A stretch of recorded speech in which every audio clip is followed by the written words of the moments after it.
Hello class. In Module 9 we discussed some of the barriers we would encounter when implementing our action plan for leadership development. Each of you gave specific examples in your particular setting, and I was struck by the level of thoughtfulness that you demonstrated. For some, those barriers tend to be structural. What is it about the way the organization is designed or how it functions that prohibit the plan from taking place? Another way to look at it is where along the hierarchical links and functions of the organization are you most likely to encounter resistance, and what does this resistance look like? Is it manifested in a person who has apprehensions for whatever reason, or is it a process that needs to be challenged? For others, barriers are what I would call more relational or communicative in nature, where the bottleneck, if you will, is the communication capacity of those affected. For these types of barriers, I'm glad many of you talked about the importance of clarifying the mission and ensuring that the vision that results from implementing the action plan is clearly understood. Furthermore, the idea that the vision is constructed from within is a big step in overcoming any negative perceptions from people. Think back to one of our exemplary practices of leadership, as this barrier reminds us to inspire a shared vision. What are the hopes and dreams of others in your plan, and have they been accounted for? If people cannot see themselves as important for the future, they are less likely to be on board, and an important role for the leader is to constantly work on communicating and continual encouragement of others in a way that speaks to them personally.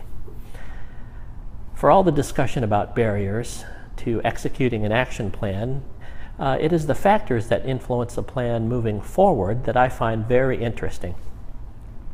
The idea of culture is something that I noticed was implicit in many of the responses, which leads to the question, how exactly does one define a leadership culture? I bring you back to one of the seminal authors on the subject of culture, Edgar Schein, who in his book, Organizational Culture and Leadership, noted a model for cultural change, which included the need to recognize that there is an element of fear in the process of change, or in our case, implementing an action plan. The fear can be a loss of identity or affiliation in people. That is, if a change happens, a typical response could be, then what becomes of my function? Alleviating anxieties and fears in people are just one of the many factors that Schein discussed. And one principle that stands out is the idea that the change goal, or again in our case, the action plan, should comprise of goals and concrete objectives rather than culture change being a goal. In fact, culture change is the direct result of a series of actions over time. So what then is a leadership culture? Well, I think in doing what you all are doing in your respective settings, you're creating that. It is those little things that in the aggregate, when hopefully you look back and in retrospect say that you help build that. How you communicate, how you foster change, how you, using our exemplary practices, model the way, inspire a shared vision, challenge the process, empower others to act, and encourage the heart, all play a part in it. There's a concept from the Inuit culture that describes the role of a leader, and I think it's quite apropos to what we're talking about this week. The word is sometimes associated with leadership function is isumatak. It is defined as the person who creates the atmosphere in which wisdom reveals itself.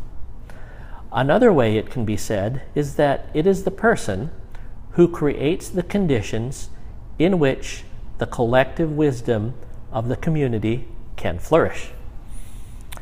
Now think about that for our organizations, whether schools, associations, corporations, businesses, or even official public entities and services.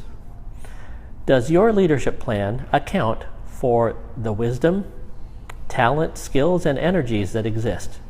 And how do you, as a leader, build the structures, processes, and actions to make sure that will occur? That will be the focus of your final assignment. But for now, and as always, finish up discussions on this module, and I will see you all online.